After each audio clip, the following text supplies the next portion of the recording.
যাদবপুরে এক শ্রেণীর টুকরে টুকরে গ্যাং, এক শ্রেণীর জিহাদি যারা রাষ্ট্রবিরোধী, দিল্লির যন্তর মন্তর থেকে ডরিনা ক্রসিং আর যাদবপুরের ভিতরে ঢুকে যারা মরা কান্না গাইছেন, যাদবপুরকে রেখে তাদেরও কোনো সুবিধা হবে না। আমরা যাদবপুরের ভিতরে এবং বাইরে জাতীয়তাবাদকে প্রতিষ্ঠা করবই। একটা মিডিয়া দেখছি যাদবপুর নিয়ে কেঁদে ভাসিয়ে দিচ্ছে। যাদবপুরে জানেন বন্দে মাতরম বলতে দেওয়া হয় না, যাদবপুরে জানেন জাতীয় পতাকা ওঠে না, যাদবপুরে জানেন শিক্ষা দপ্তরকে ঢুকতে দেওয়া হয় না, যাদবপুরে জানেন সিসিটিভি লাগাতে দেওয়া হয় না। যাদবপুরে এক শ্রেণীর টুকরে টুকরে গ্যাং, এক শ্রেণীর জিহাদি যারা রাষ্ট্রবিরোধী, যারা 26শে জানুয়ারি 15ই আগস্ট পালন করে না, বন্দে মাতরম গাইতে দেয় না, তাদের পক্ষ নিয়ে যতই ওই মিডিয়ার গ্রুপ লিখুন না কেন, আমরা যাদবপুরের ভিতরে এবং বাইরে জাতীয়তাবাদকে প্রতিষ্ঠা করবই।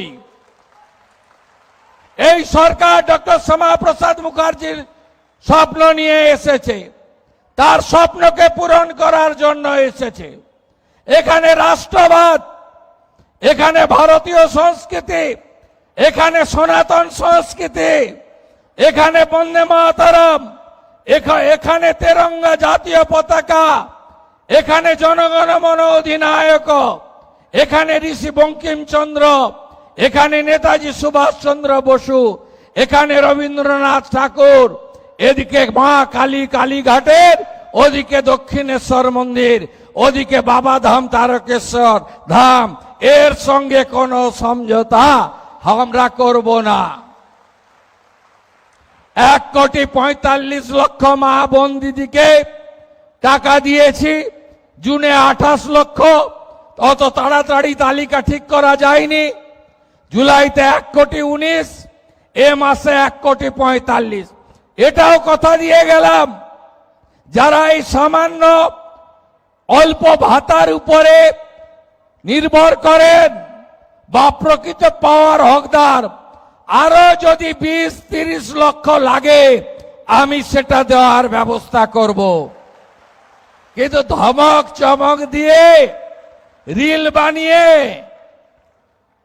আর মিডিয়া ট্রায়াল করে আর 20 জন লোককে রাস্তায় নামিয়ে ওই হেরে যাওয়া তৃণমূল খণ্ড বিখণ্ড হয়ে যাওয়া, কে বলে আমি কালীঘাট, কে বলে আমি ঋতব, কে বলে গেলাম উত্তরে, কে বলে দক্ষিণে, ভাইপো আবার বিদেশে, পিসির ঘরে তালা চাবি লাগানো। আপনাদের এসব কোনো বুদ্ধি চলবে না।